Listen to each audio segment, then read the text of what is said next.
امروز میخوام یه نکته خیلی خیلی مهمی رو برای شما عزیزان توضیح بدم و اینکه در مورد لیست داروهای مشابه، یعنی داروهایی که ما اونها رو ممکنه به اشتباه ببینیم و یا بخونیم ولی از نظر کارایی اونها با هم دیگه یکسان نیستن و کاملا متفاوت هستن، که 8 مورد دارو هستش که من براتون 2 مورد رو امروز توضیح میدم.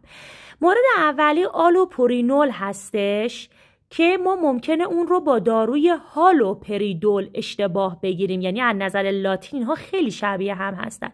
داروی اولی یعنی آلوپرینول برای درمان بیماری نقرس، اونهایی که سطح اسید اوریک خونشون بالا هستش استفاده میشه و در درمان انواع خاصی از سنگ کلیه. ولی داروی هالوپریدول برای کسایی که مشکلات در واقع جنون دارن، بیماری اسکیزوفرنی دارن، مشکلات حالا تیک عصبی دارن، به نوعی اختلالات 2 قطبی و 2 شخصیتی دارن، برای اونها استفاده میشه. پس ببینید عزیزان، این 2 تا دارو شاید ظاهرا شبیه هم هستن ولی از نظر کاربرد کاملا متفاوت هستن.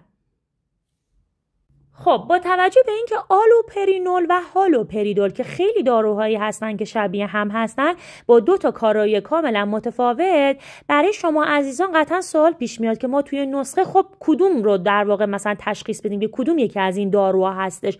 ما باید به مهر پزشک دقت کنیم که پزشک متخصص کلیه هست، متخصص بیماری های مغز و اعصاب، متخصص بیماری های قلبی عروقیه.